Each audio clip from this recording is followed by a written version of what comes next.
자, 여러분 지금 제가 방송 영상에 잘 나오는지 모르겠네요. 기도를 하고 이제 말씀을 시작해야 되는데 오늘 지난번에도 한번 그런 경험이 있었는데 꼭 이렇게 마귀를 언급하고 시험 얘기를 하면 꼭 시험 닥칠 일이 생기더라고요. 자, 오늘 이제 본문 말씀이 마태복음 4장인데 세 가지 시험이라는 그런 제목으로 말씀을 나눠보고자 합니다. 마태복음 3장 말미를 보면 세례 요한에게 세례를 받으신 예수님이 물에서 올라오시니까 하늘로부터 어떤 음성이 있었냐면 이는 내 사랑하는 아들이요 내 기뻐하는 자다 하는 그런 음성이 있었습니다. 온 우주의 왕이신 하나님의 아들로서 예수님이 공식적으로 이 땅의 왕으로서 그렇게 공표가 된 사건이었죠. 왕으로서 예수님은 세례 요한이 열심히 달려서 예수님께 전해드린 그 바통 뭐였어요?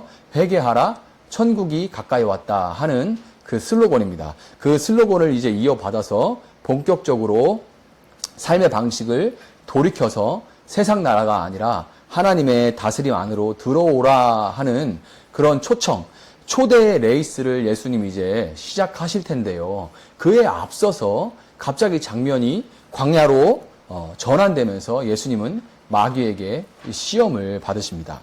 예수님이 먼저 시험을 받으셨다는 이 사건을 통해서 우리는 예수님의 초대에 응하는 모든 사람들은 이 시험을 경험할 수밖에 없다는 것을 우리가 알 수 있는데 오늘은 과연 예수님이 받으신 이 세 가지 시험과 그것을 통과하시는 모습이 오늘을 살아가는 우리에게 어떤 의미가 되어지는지에 대해서 우리가 함께 살펴보도록 하겠습니다. 자, 본문 1절은 예수님이 마귀에게 시험을 받으시기 위해서 광야로 갔다 그렇게 얘기를 하죠. 근데 이제 이 시험 얘기가 끝날 즈음인 11절에 가보면 시험을 마치고 예수님이 이제 시험을 마치니까 천사들이 나와서 예수님을 수종 들었다 하는 얘기가 나옵니다. 그러니까 지금 이 광야라는 무대에 누가 있는 거예요? 예수님이 계시고 그 다음에 마귀가 있고 또 천사가 이런 세 명의 등장인물들이 있는 겁니다. 자, 여기서 한 가지 짚고 넘어가야 될 게 있어요. 이제 우리가 광야라고 하면 교회를 좀 다니신 분들은 광야라 이렇게 얘기를 하면 출애굽하던 이스라엘 백성들이 모세를 따라서 40년간 훈련을 받았던 장소를 거의 자동적으로 우리가 떠올리게 되고 그 훈련을 40년 동안 훈련을 마치면 마침내 가나안 땅으로 들어간다 이렇게 생각을 하게 되는 그런 경향이 있습니다. 그게 무슨 얘기냐면 광야 따로 정복해야 될 가나안 땅 따로 이렇게 분리해서 생각하는 경향이 우리에게 있다는 거예요. 그렇지만 사실 홍해를 건너오고 난 다음에는 홍해를 건너온 순간 이집트 땅을 벗어난 겁니다. 홍해를 건너온 순간 이스라엘 백성들이 들어간 이 광야 역시 가나안 땅에 속하는 겁니다. 광야 역시 가나안 땅에 속하는 거예요. 사람이 살고 있느냐 없느냐의 차이만 있을 뿐이지 지리적인 영역에 있어서는 광야 역시 가나안 땅에 포함되기 때문에 결국 이 훈련과 우리에게 맡겨진 이 사명이라는 것은 명확하게 경계가 나눠지는 것이 아니라 공존되고 병행되는 것입니다. 마귀와 천사들은 영적인 존재들, 다시 말해서 쉽게 말해 눈에 안 보이는 존재들이죠. 결국 예수님이 광야에서 받으신 시험은 다른 누구도 살지 않고 오직 나만 홀로 있는 광야 같은 우리 마음 속에서 벌어지는 것이고 또한 눈에 보이지는 않지만 마귀와 천사 사이에서 아주 치열하게 갈등하는 우리의 매일의 삶의 현장에서 경험하게 되는 그런 시험인 겁니다. 자, 2절을 보면 예수님은 40일을 밤낮으로 금식하셨다고 하는데요. 이 말을 이제 오해하고 오용해서 예전에는 이제 40일 금식을 몇 번 한, 두 번, 세 번, 40일 금식을 한 불의 종, 능력의 종이 왔다고 이렇게 부흥사를 소개하는 그런 일들이 참 많았습니다. 그런데, 금식하며 기도하는 것은 굉장히 좋은 일이지만 얼마나 오래 몇 번이나 금식했냐 가지고 그것이 자랑이 된다는 것 자체가 그 사람이 아직 시험을 당하고 있다는 것을 보여줄 뿐인 거죠. 이 40이라는 숫자는 몇 번 이 40일 금식을 하면 능력이 생기냐 이런 의미가 아니고 40이라는 숫자는 이스라엘이 광야에서 보낸 40년과 갈멜산에서의 대결 이후 낙심한 엘리야가 광야에서 이제 하나님이 부르신 호렙까지 가는 그 기간 40일에서 볼 수 있듯이 온전한 시험의 기간을 상징하는 겁니다. 40이라는 숫자는 온전한 시험의 기간을 상징하는 겁니다. 오늘 본문과 같은 내용을 다루는 누가복음 4장 13절은 이렇게 뭐라고 하냐면 마귀가 모든 시험을 다 한 후에 얼마 동안 떠나니라 이렇게 말을 해요. 얼마 동안 떠났대요. 결국 이 시험이라는 것은 우리를 온전하게 할 때까지, 우리를 온전하게 만들 때까지 끝나지 않는 시험이라는 것이고요. 반대로 말하자면 이 시험을 통해 우리 자신의 상태와 실력을 끊임없이 점검하지 않으면 우리는 하나님의 다스림에 따라 살아가면서 또 다른 누군가를 하나님의 나라, 그 다스림 안으로 초대하는 사명을 위해서 온전히 준비가 될 수 없다는 얘기인 겁니다. 자, 먼저 예수님 받으신 첫 번째 시험을 볼게요. 자, 첫 번째 시험이 뭐예요? 네가 만일 하나님의 아들이거든 이 돌을 명하여 떡덩이가 되게 하라. 이렇게 마귀가 예수님을 시험하죠. 네가 진짜 왕이라면 먹고 사는 문제를 해결하는 말입니다. 네가 진짜 왕이라면 먹고 사는 문제를 해결하라. 네 자신을 지금 굶주리신 예수님, 네 자신을 포함해서 사람들이 먹고 살 걱정 없이 만드는 것이 바로 네가 왕이라는 것을 증명하는 것이다. 이렇게 예수님을 지금 시험하고 있는 거예요. 자, 먹고 사는 문제는 우리의 삶에 있어서 아주 절대적이고 기본적이고 또 절대적인 그런 문제죠. 마귀의 시험 중에 첫 번째로 이 돌을 명하여 떡으로 만들어낸 이 시험이 맨 처음에 나온 만한 그런 이유가 있는 거예요. 왜냐하면 이 시험은 모든 사람의 기본적이고 그리고 절대적인 그런 문제이기 때문입니다. 내년에 있는 대선을 앞두고 대다수의 후보자들 역시 경제가 문제다. 이 경제 문제를 다 가장 우선순위로 들고 나왔죠. 그렇지만 여러분, 예수님은 이 마귀의 시험에 대해서 뭐라고 반박하십니까? 기록되었으되 사람이 떡으로만 살 것이 아니요 하나님의 입으로부터 나오는 모든 말씀으로 살 것이다. 이렇게 예수님은 말씀하십니다. 예수님이 기록되었으되라고 하신 것은 신명기 8장 3절에서 인용하신 말씀이에요. PPT 한번 볼게요. 신명기 8장 3절에서 인용하신 말씀입니다.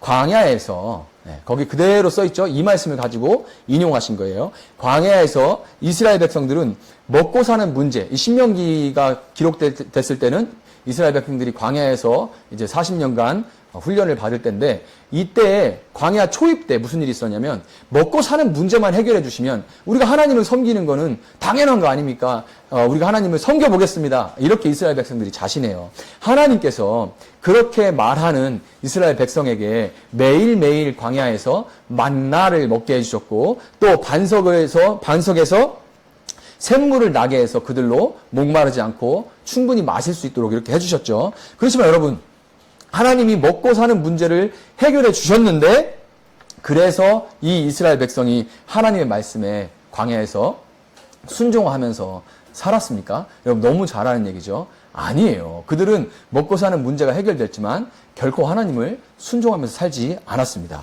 여러분 먹고 사는 문제는 정말 중요하지만 무엇을 위해서 먹을 건지 무엇을 위해서 먹을 건지, 어떻게, 그걸 먹고 어떻게 살아갈 것인지, 우리는 먼저 하나님과의 관계에서 그것을 찾아야만 돼요. 무엇을 위해서 먹을 것인지, 어떻게 살아갈 것인지를 하나님과 관계에서 먼저 찾아야 되는 거예요. 마귀가 40일을 금식하신 예수님께 먹고 사는 문제를 먼저 시험한 것처럼, 우리 마음속에 들려오는 이 마귀의 음성이라는 것은, 공포영화에 나오는 것처럼, 막 무시무시한 음성, 막 듣기만 해도 쭈삣쭈삣 이건 마귀 100% 마귀다 이렇게 될 정도의 그런 무시무시한 소리가 아니라 너무나도 그때 상황에 딱 맞고 누가 들어도 그럴 수 있겠다라고 생각하는 그런 음성으로 마귀의 음성이 찾아옵니다. 하루하루의 이 팍팍한 삶 속에서, 요즘 얼마나 팍팍한 삶이에요? 팍팍한 삶 속에서 하나님 나라고 뭐고 다 좋아. 다 좋은데, 목사님 설교하는 건 다 좋은데요. 그 성경 말씀 다 좋습니다. 그런데 일단은 먹고 살아야 될 거 아니에요. 이런 음성이 우리 마음에 딱 들려오면 다른 모든 소리는 음소거가 돼버리는 거예요. 다른 모든 소리는 그 순간 음소거가 돼버리고 마는 겁니다. 얼마 전에 제가 뉴스에서 고액의 미용 주사에 이 생리식염 주수 물을 타가지고 양을 늘려가지고 이렇게 팔던 병원을 취재한 인터뷰를 봤는데 거기서 기자가 이것에 대해서 문제를 제기하니까 그때 병원 관계자가 당당하게 이렇게 인터뷰에 응하더라고요. 뭐라고 했냐면 먹고 살리즘으로, 저 그런 단어 처음 들어봤어요. 거기서 먹고 살리즘으로 불법 좀 하겠다는데 믹스 안 하는, 그러니까 물 타는 거 안 하는 병원 거의 없어요. 이렇게 그냥 떳떳하게 말하는 거예요. 그 뉴스를 보면서 정말 기가 막혔거든요. 야, 진짜 어떻게 저렇게 뻔뻔하지? 그래서 기가 막혔는데 한편으로 이런 생각이 들었습니다. 그 사람도 처음부터 그랬던 것은 아닐 테고 어릴 때부터 나는 불법을 행하는 사람이 될 거야. 나는 불법을 밥 먹듯이 저질리면서 살 거야. 이렇게 다짐하고 자라진 않았을 거 아니에요. 그런데 먹고 사는 이유와 목적이 되시는 하나님을 주인으로 따르지를 않으니까 먹고 사는 것 자체가 그 사람의 주인이 돼버린 겁니다. 무슨 얘기인지 아시겠어요? 먹고 사는 것을 하나님 안에서 무엇을 위해 먹을 것인가, 어떻게 살아갈 것인가를 하나님과의 관계에 설정하지 않으니까 어느새 그냥 먹고 사는 게 내 주인이 돼버린 거예요. 여러분, 먹고 살리즘의 노예가 됐다는 증거가 뭐냐면 우리가 하나님 나라의 꿈을 잃어버리게 된다는 겁니다. 먹고 살리즘의 노예가 됐다는 것을 어떻게 알 수 있냐? 그 증거가 뭐냐면 우리가 살면서 하나님 나라에 대한 그 꿈을 잃어버리게 된다는 거예요. 하나님을 믿는다고 하면서도, 믿는 가정에서도 우리는 너무 쉽게 자녀들에게 얘들아 먹고 살기가 얼마나 힘든 줄 아냐? 그러니까 하나님께서 너한테 주신 어떤 달란트나 네가 잘할 수 있는 것보다는 일단 좀 취업이 잘 되는 학과에 갔으면 좋겠어. 자, 꿈을 쫓는 거. 네가 꿈을 쫓는 것도 좋긴 한데 그건 다 일단 배부르고 나서 그때 해도 늦지 않으니까 일단은 먹고 사는 문제가 중요해. 이런 취지의 말을 우리 너무 쉽게 하곤 합니다. 여러분, 먹고 사는 문제가 참 중요하고 어렵기도 한 것이 사실이지만 우리가 자녀들에게 이런 식으로만 말하고 있다면 우리는 그들의 광야 속에 속삭이는 마귀의 역할을 하고 있는 겁니다. 다른 누가 아니라 내가 지금 마귀의 소리를 내고 있는 거예요. 혹시 신앙생활이 여러분 오래돼서 어른의 위치에 이르렀지만 처음 예수 믿고 감사한 마음으로 기회가 되는 대로 좀 부족해도 예수 얘기를 기회가 되는 대로 이야기를 막 하면서 그 예수 얘기를 듣는 사람들이 다 예수 믿고 변화돼서 삶이 변화됐으면 좋겠다. 이런 꿈을 꾸는 사람들에게 우리 가정이 다 변했으면 좋겠어요. 내 친구들이 다 변했으면 좋겠어요. 막 이런 그런 꿈을 이야기하는 그런 사람들에게 처음에는 다 그렇지 뭐 이렇게 하면서 냉소적이 여러분 되어 있지는 않은지 한번 점검해 보시기 바랍니다. 만약에 그렇다면 여러분은 지금 먹고 살리즘의 노예가 어느새 되어 있는 거예요. 여러분, 회개한 사람이나 그렇지 않은 사람에게 모두 먹고 살리즘이라는 것은 정말 중요한 문제지만 하나님의 말씀을 통해서 그것이 어떤 삶을 위한 것인지 끊임없이 묻지 않으면 그것을 해결했다고 해서 그것이 우리가 하나님의 뜻을 따라 사는 하나님 나라의 백성이라는 것을 증명하는 것이 아니라 하나님 나라의 자녀가 됐고 하나님의 자녀가 됐고 하나님 나라의 백성이 돼서 이제 내가 먹고 사는 문제를 해결했으니 그것이 내가 하나님의 자녀라는 증거다. 이게 아니고요. 내가 그것에 먹고 살리즘의 노예가 됐다는 것만을 증명하는 겁니다. 예수님은 그 시험에 당하지 않으셨던 거예요. 자, 다음으로 마귀는 예수님을 거룩한 성으로 데려다가 성전 꼭대기에 세우고 네가 만일 하나님의 아들이거든 뛰어내려라. 이렇게 시험합니다. 네가 만일 하나님의 아들이거든 뛰어내려라. 그러면서 거기서 끝난 게 아니라 마귀는 하나님의 아들이라면 높은 곳에서 뛰어내려도 천사들이 그 발을 붙들어서 발이 돌에 부딪히지 않게 할 것이다 라는 이게 성경 구절에 시편에 있는 말씀이에요. 이 성경 구절도 하나 딱 따와서 우리 그거 참 잘하죠? 여기저기서 이 말씀 저 말씀 딱 따다가 내가 하고 싶은 얘기를 막 이제 붙이는 거예요. 그렇게 하고 있으면 사실 내가 마귀의 음성을 내고 있는 겁니다. 자, 그 한 구절 딱 따와서 지금 마귀가 시험하면서 예수님을 유혹하면서 거기다 한 구절을 붙이는 거예요. 네가 뛰어내리면 천사들이 네 발을 붙들어 부딪히지 않게 해줄 거다. 이렇게 그 말씀을 인용에다 갖다 붙입니다. 정말 하나님의 아들이라면 아버지는 그 아들의 안전을 바랄 테니까 삶에 어떤 불안 요소 없이 늘 순탄해야만 한다는 그런 이야기죠. 네가 진짜 하나님의 아들이면 너의 삶에는 어떤 변수나 어떤 불행한 일이나 어려움들이 없고 순탄해야지. 그래야 네가 하나님의 아들이지. 그렇게 지금 예수님께 도전을 하고 있는 거예요. 이것은 인간이 가지고 있는 맨 처음에는 이제 식욕, 그런 기본적인 먹고 살리짐이었다면 그 다음에 또 인간에게 아주 절대적인 기본 욕구가 뭐냐면 안정의 욕구입니다. 안정의 욕구. 참 안정이라는 말 정말 많이 쓰죠. 그런 안정의 측면으로 보면 제가 지금 있는 이 세종시는 전국에서 제일 안정된 곳일 거예요. 안정이 나쁘다는 건 아닙니다. 인간의 기본 욕구 중에 아주 강력한 욕구예요. 안정의 욕구. 자, 인간은 기본적으로 생존하고자 하고 그 생존 욕구는 안정과 익숙함을 따르게 만듭니다. 안전한 것, 그리고 익숙한 것을 사람이 따르게 만들어. 이것은 생존 욕구, 안정의 욕구에서 나온 거예요. 따라서 마귀는 하나님을 내가 생각하는 안정을 보장해주는 그런 분으로 여겨라 라고 지금 시험을 하고 있는 거예요. 하나님은 너를 안전하게 만들어주고 평화롭게 만들어주는 분이다 라고 내가 설정하도록 그렇게 시험을 하고 있는 겁니다. 예수님 뭐라고 답하십니까? 예수님은 주 너의 하나님을 시험하지 마라 이렇게 말씀하세요. 주 너의 하나님을 시험하지 마라 이렇게 단호하게 선포하심으로써 마귀의 음성을 거절하셨습니다. 예수님은 뭐라고 하신 거냐면 시험하지 마라. 가야 할 길이니까 내가 믿는 자로서 하나님의 자녀로서 이것이 내가 하나님이 열어주신 내가 가야 할 길이고 어떤 일이 여기서 때로는 뭐 좋은 일도 있고 안 좋은 일도 있고 이럴 수 있지만 어떤 일이 일어난다 해도 이 길에서 하나님은 내 편이다 라는 단호한 말씀으로 참된 믿음을 우리에게 보여준 거예요. 여러분 하나님 나라의 초대에 응하고 하나님의 다스림을 받는 그런 삶을 시작하게 되면 때로 우리가 보기에는 불안정해 보이는 그런 길을 가게 될 때가 참 많습니다. 우리가 내 눈으로 볼 때는 이건 참 불안정한 길이다라고 생각하는 그런 길을 가게 될 때가 많아요.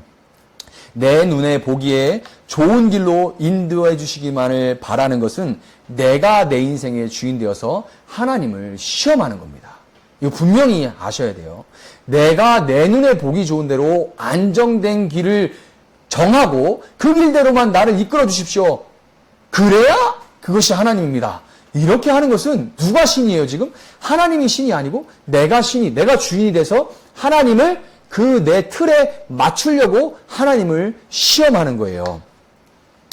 우리는 예수님을 따라서 더 안정된 길이 아니라 하나님이 옳다고 의롭다고 하시는 길을 따라가야만 하는 겁니다.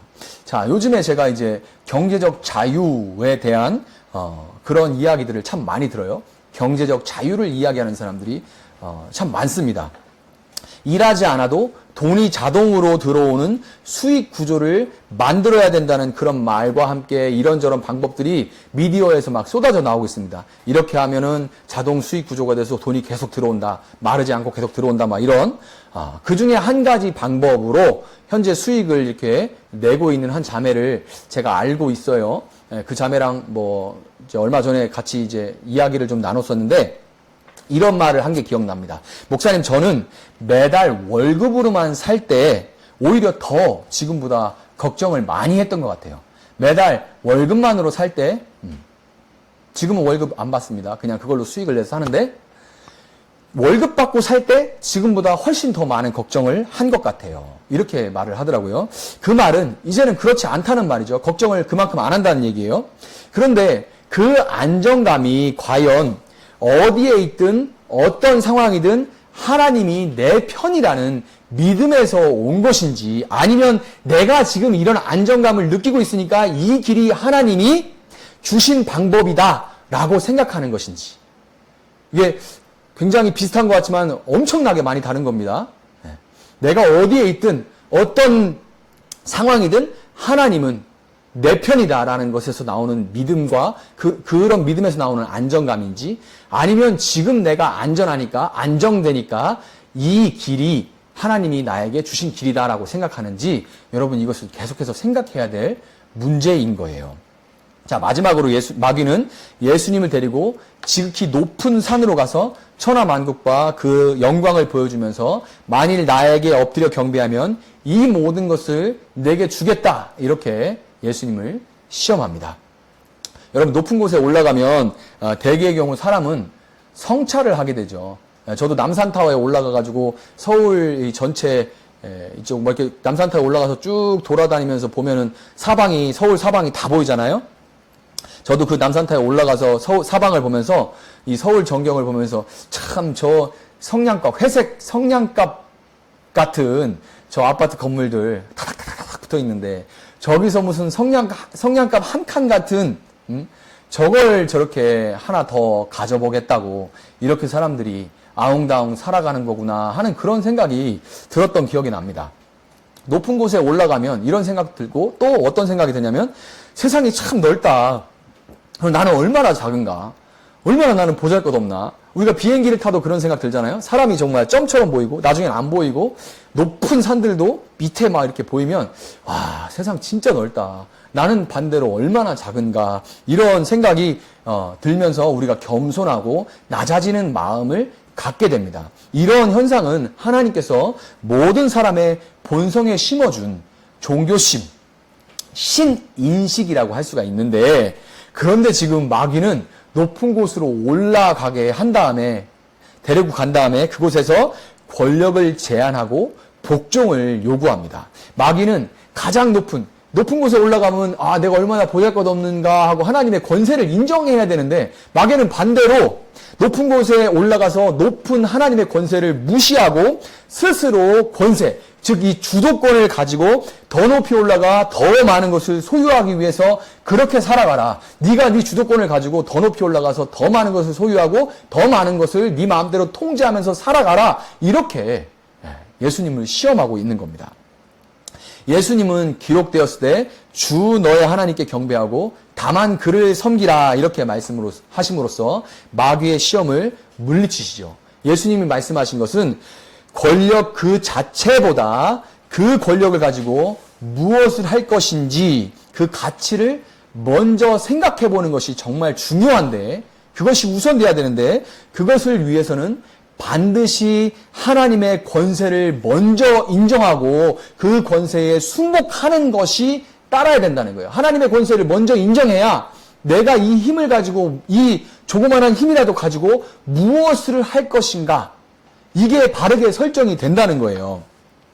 하나님의 권세를 인정할 때 우리는 무엇을 위해 힘이 필요한지 잊지 않게 되는데, 요즘 이제 대선을 여러분 보면은 뉴스 계속 보면 정치인들이 이런 활동을 보면 힘을 위해 힘을 갖고 싶어 하는 그런 모습을 볼 수가 있죠. 힘을 소유하기 위해 힘을 원한다.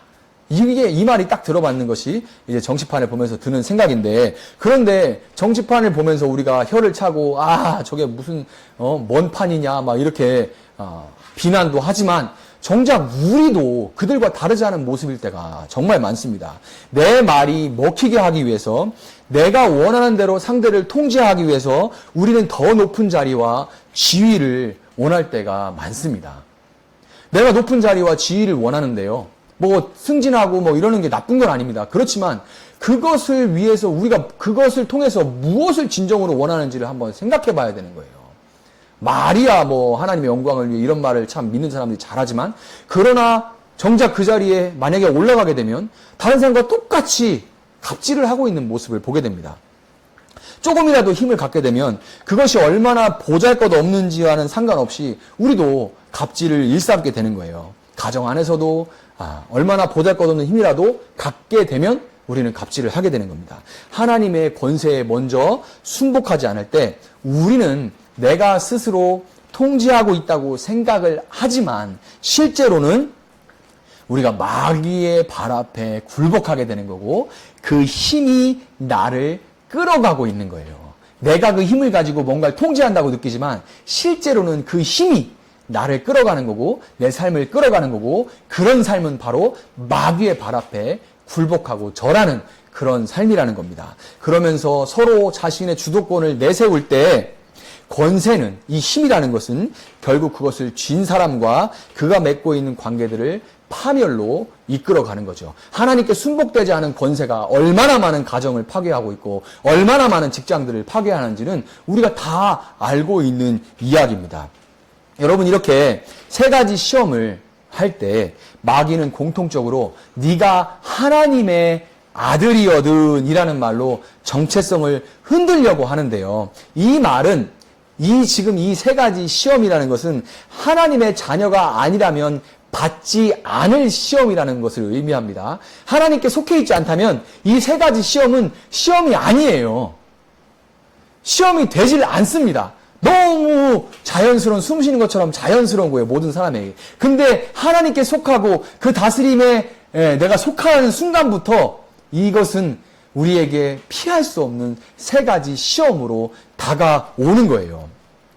그래서 우리가 하나님의 자녀가 아니면 이 시험을 받을 이유가 없다는 것이고, 동시에 우리는 이 시험을 통해서 내가 누구에게 속해 있는가, 내가 누구에게 속해 있는가를 재차 확인하고 하나님의 자녀로 살아갈 것을 다시금 선택할 수 있다는 겁니다. 시험이 계속 온다는 것은 반대로 말하면 우리는 내가 누구에게 속해 있는지를 재차 확인할 수 있고, 이 시험을 통해서, 그리고 그때마다 나는 하나님의 자녀로 살아갈 것이다 라고 우리가 스스로 선택할 수 있는 그런 기회가 된다는 거예요.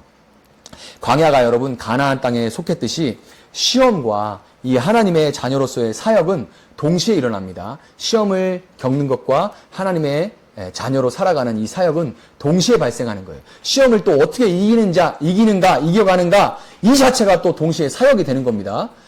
매일매일 다가오는 그 시험을 우리가 이겨내, 하나님 자녀로서. 이 자체가 사역인 거예요. 그러니까 이거 두 개는 명확하게 경계가 구분되는 것이 아니고 늘 동시에 함께 존재하고 발생하는 겁니다. 그리고 이 모든 것은 바로 여러분의, 광야 같은 여러분의 마음 속에서 시작되는 거예요. 이 모든 것들은 여러분의 마음 속에서 시작되는 겁니다. 오늘도 여러분의 마음이라는 광야에는 시험하는 마귀와 여러분의 수종을 두는 선사들이 공존하고 있습니다. 마귀의 시험을 우리가 물리치면 그 즉시 천사들이 여러분의 사역을 도와요. 마귀의 그 유혹을, 시험을 내가 딱 물리치면 여러분 마음이 기뻐지고 감사해지고 선한 마음이 막 물 밑으로 올라오면서 내가 하나님의 일들을 감당할 수 있게 되는 거예요. 이게 동시에 일어나는 일입니다. 일상의 여러분 분주함 속에서도 여러분의 마음에 들려오는 시험의 소리를 깨어서 분별하고 즉시 하나님의 말씀을 선택할 때 하나님의 다스림을 이 땅에 살아내는 하나님의 자녀들로서 날마다 스스로를 증명해낼 수 있다는 것을 여러분 꼭 기억하시기 바랍니다. 말씀을 맺도록 할게요. 예수님이 받으신 이 세 가지 시험은 사실 이제 에덴 동산에서 첫사람 아담이 받은 시험과 동일한 겁니다. 아담과 하와가 마귀의 말을 듣고 선악을 알게 하는 나무의 열매를 보니, 성경에 이렇게 돼 있죠? 보니, 그전에는 그렇게 안 보였는데 마귀의 말을 듣고 보니 먹음직스럽고 보암직도 하고 지혜롭게 할 만큼 탐스럽기도 했다, 이렇게 나오는데요. 이것에 대해서 요한 1서 2장 16절은 육체의 정욕, 안목의 정욕, 이생의 자랑이니 다 아버지께로부터 온 것이 아니라 세상으로부터 온 것이다, 이렇게 말합니다. 첫사람 아담이 시험을 이기지 못함으로 말미암아서 그의 모든 후손 중에 자기 힘으로 이 세 가지 시험을 이길 수 있는 사람은 없어요. 첫사람 아담이 실패했기 때문에 그 후로 오는 모든 그에 속한 사람들은, 아담에 속한 사람들은, 옛사람들은 절대로 자기 힘으로 이 세 가지 시험을 이길 수 없습니다. 그렇지만 여러분, 온전하신 둘째 아담으로 이 땅에 오신 예수님이 그 시험을 이기심으로 그를 믿음으로 그에게 속한 모든 사람은 이미 이 세 가지 시험을 이길 수 있는 새로운 존재가 됐다는 것을 여러분 믿으시기 바라요. 히브리서 4장 15절 한번 볼게요. 마지막으로 히브리서 4장 15절.